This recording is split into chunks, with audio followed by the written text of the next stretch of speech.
Perfect Competition Part 4. On the previous video, you learned that P is equal to MR. Now we're going to see why it's equal to D and why it's also equal to AR.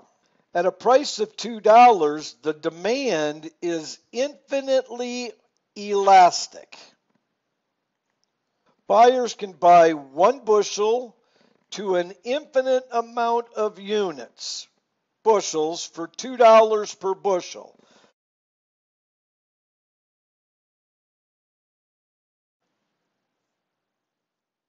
Farmers won't sell it above that price because they won't sell any of their product if they sell it above $2, and they won't sell it below $2 because they won't maximize their profits.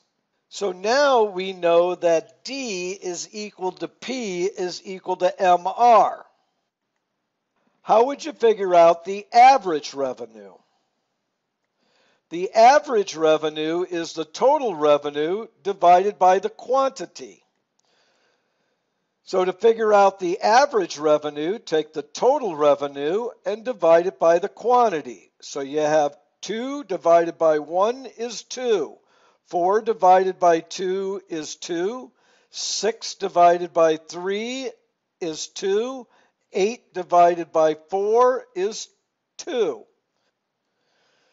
So we now know that the price is equal to the average revenue, is equal to the marginal revenue, and is equal to demand, or D.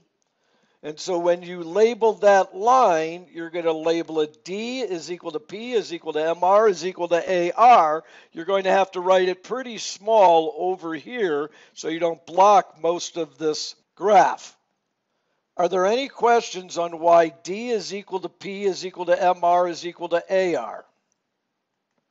When I grew up on the farm, we just so happened to live next door to another farmer who everyone called Mr. Darp.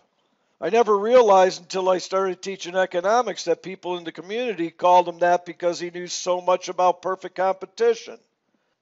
MR, D, AR, P, Mr. Darp. So if you want to write Mr. Darp right along here, that'll help you remember this.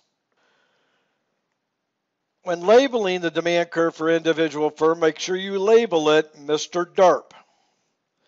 All firms maximize profits by producing where MR is equal to MC. Right at this point here is where MR is equal to MC.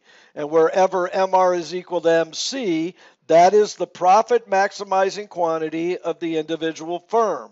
Notice we labeled the individual firm quantity with a small q and the market or the industry, which is the total of all individual firms' outputs, as a capital Q here in the market or industry and a small q here for the individual firm.